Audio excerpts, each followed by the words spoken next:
Atensyon mga SSS pensioners, napaka-importanting bagay mangyayari at magaganap sa araw na ito, araw ng Miyerkules, April 30. Napakahalaga.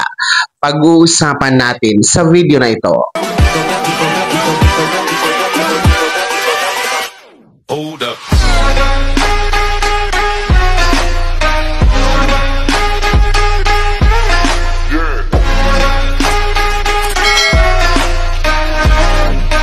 Hello mga ka-vlogs! Welcome dito sa aking YouTube channel. Magandang araw po sa lahat ng mga manonood. Saan po kayong dako sa mundo? Kumusta mga ka-vlogs? Ito ha, mga pensyonado ng SSS, isang napakahalagang bagay, napaka-importante ito na bagay. Magaganap po sa araw na ito, April 30. Mamaya-maya pag-uusapan natin. Pero bago ang lahat, kung bago ka pa lang dito sa aking YouTube channel o di kaya hindi ka pa nakasubscribe, i-click niyo muna ang ating subscribe button na nasa baba. Huwag niyong kalimutan na pindutin ang notification bell. Ilagay niyo po sa all para naman updated ka sa lahat ng mga videos na aking i-upload. Ito na nga po, no? Nasa huling araw na tayo ng buwan ng Abril.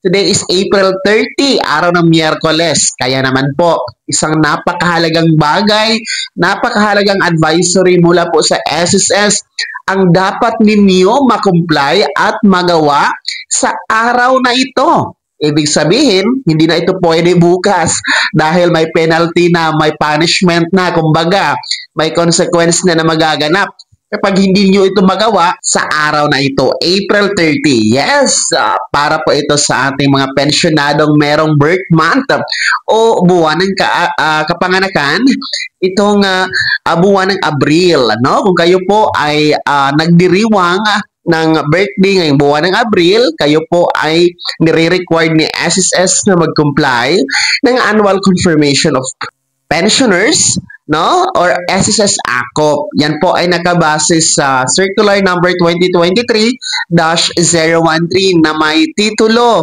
na Revised Guidelines for Annual Confirmations of Pensioners Program, mga ka-vlogs, no? Whether you are a retirement pensioners, total disability, or survivor pensioners, nasa Pilipinas ka man o nasa abroad, kung ang inyong edad ay 80 pataas, no, take note, 80 years old pataas lamang ang nire-required po na mag-comply ng AKOP. Ibig sabihin, no, ang mga 79 years old pababa, hindi kayo kasama, no?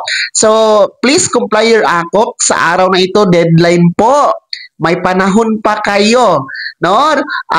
Sumugod agad sa pinakamalapit na SSS branch na nasa inyong lugar, mag-fill up agad ng AKOP na form, no? And then, pwede din po ang video conference para po sa ating mga OFW nasa ibang bansa, no? Mag-email kayo kay SSS to request your video conference para sa iyong compliance ng AKOP. Then si SSS po ay magre-reply naman po yan para makapag-set kayo ng schedule, no? At least may schedule, magre-reply po sa SSS, okay na po yon. Mga gustong mag-avail ng video conference to comply your AKOP. And para po sa mga kliyente ng mga bangkong nasa screen ninyo, no, kung client kayo ng mga bangkong yan, pwede kayo dyan pumunta at mag-comply ng AKOP. So please, comply your AKOP mga April birthday celebrant. Ngayon po ang deadline. Ulitin ko, may panahon pa kayo. Ngayon yan, April 30, para hindi maputol at hindi puputulin ni SSS ang inyong pensyon sa darating na mga buwan, no? Baka magtaka kayo, wala kayong matatanggap na pensyon sa Mayo, sa Hunyo, no? So, gawin nyo na lang po. Anyway, madali lang naman mag-comply ng AKOP, no? Hindi naman po yan mahirap. At sinisuguro lamang po ni SSS na talagang buhay pa po kayo, mga pensyonado. Yun lang naman po ang layunin, ang objective po, bakit may AKOP reporting sa SSS tuwing birth month ng ating mga 80 years old pataas. So, para tuloy-tuloy ang pagtanggap ng buwan ng pensyon, please comply your AKOP mga ka-vlogs bago matapos ang araw na ito, April 30, 2025. Kaya naman mga SSS pensioners na merong birth month nitong buwan ng Abril, kumusta po? Nakapag-comply na ba ng AKOP? No? Ano po ang status ng inyong AKOP compliance? Pakibahagi naman sa comment section na nasa baba. Pakilakip ng buong pangalan at kung taga saan kayo.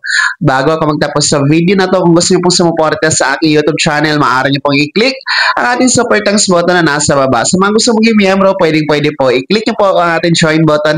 Maraming perks dyan mga ka-vlogs. Be my member now. Sana'y naging gabay ang video na to. Kahit pa paano na pag-uusapan natin ang mga mahahalagang bagay-bagay na may kinalaman sa pagiging miyembro, benepisyaryo at pensionado sa SSS.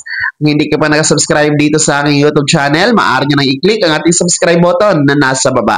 Huwag nyo kalimutan na pindutin ang notification bell. Ilagay nyo po sa all para naman updated ka sa lahat ng mga videos na aking i-upload. Maaari nyo ding i-like ang video na to. At kung meron ka pang mga tanungan, maaari nyo i-comment sa comment section na nasa baba. Follow na din po ang aking official Facebook page na nasa screen nyo. Muli po, ako si Daniel Timpawa na nagsasabing dito sa aking YouTube channel, pawang katotohanan at lahat totoo lamang.